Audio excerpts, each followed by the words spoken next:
उद्योजक मित्रांनो नमस्कार. मी डॉक्टर सोमनाथ शिंगारे.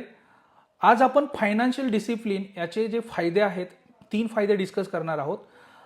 ही गोष्ट आहे एक 2-3 दिवसापूर्वी माझ्याकडे एक गृहस्थ भेटायला आले होते आणि ते एक MSME बिझनेस ओनर होते आणि as a business coach me just त्यांच्याशी डिस्कस करत होतो की एक्झॅक्टली तुम्हाला काय चॅलेंजेस येत आहेत बिझनेसमध्ये.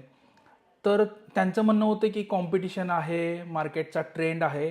जेव्हा आम्ही डिटेलमध्ये डिस्कस करत गेलो तेव्हा लक्षात आलं की ॲक्च्युली हे जे इश्यू ते फेस करतायत कॅश फ्लो आणि या गोष्टी, तर हे फक्त आणि फक्त त्यांना फायनान्शियल डिसिप्लिन नसल्यामुळे त्यांना चॅलेंजेस येत आहेत. तर मित्रांनो ॲक्च्युली मार्केट ट्रेंड किंवा कॉम्पिटिशन याच्यापेक्षा तुमचं फायनान्शियल डिसिप्लिन असणं खूप गरजेचं आहे मित्रांनो. आणि फायनान्शियल डिसिप्लिन असेल जर तुम्हाला तर त्याचे 3 फायदे आहेत. तर फायदा नंबर 1 असा आहे की तुम्ही कन्सिस्टंट कॅश फ्लो असतो.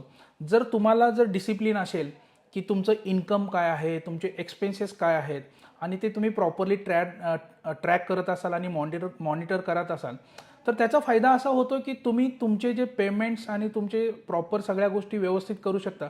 बऱ्याच वेळा मी पाहिले की बरेच छोटे मोठे उद्योजक जे आहेत, जे MSME बिझनेस ओनर्स आहेत, ते लिटरली त्यांना लास्ट मिनिट फंड बॉरो करायला लागतात, त्यांना बाहेरून पैसे घ्यावे लागतात. लिटरली मी अशी लोकं पाहिलेत की ते बिझनेस करतात आणि इन्कम टॅक्स भरण्यासाठी ते परत लोन काढतात.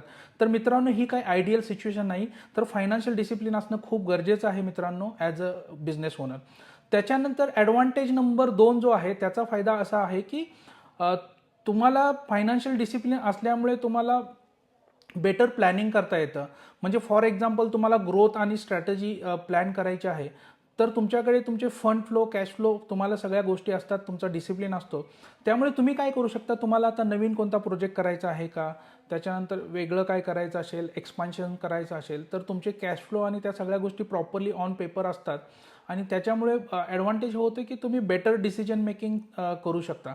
त्याच्यानंतर ॲडव्हान्टेज नंबर 3 जो आहे तो असा आहे की तुम्ही स्केलेबिलिटी आणि या गोष्टी करू शकता जर तुम्हाला फायनान्शियल डिसिप्लिन असेल तर. तर स्केलेबिलिटी करण्यासाठी बऱ्याच वेळा होतं काय, तुम्हाला जर प्रॉपरली फायनान्शियल डिसिप्लिन असेल तर तुम्हाला कळतं की तुमच्याकडे किती प्रॉडक्ट आहेत आणि त्याच्यामधले कोणते कोणते प्रॉडक्ट तुम्हाला प्रॉफिटेबल आहेत.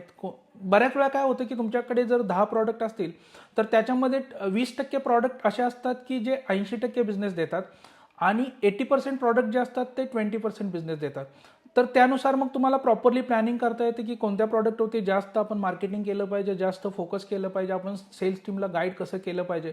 तर उद्योजक मित्रांनो फायनान्शियल डिसिप्लिन खूप आणि खूप महत्त्वाचं आहे बिझनेसमध्ये. तर तुम्हाला फायनान्शियल शिस्त असणं गरजेचं आहे. तर उद्योजक मित्रांनो मी अशा वेगवेगळ्या टिप्स शेअर करत असतो. तर तुम्ही माझा जो चॅनल आहे त्याला सबस्क्राईब करा. Thank you so much.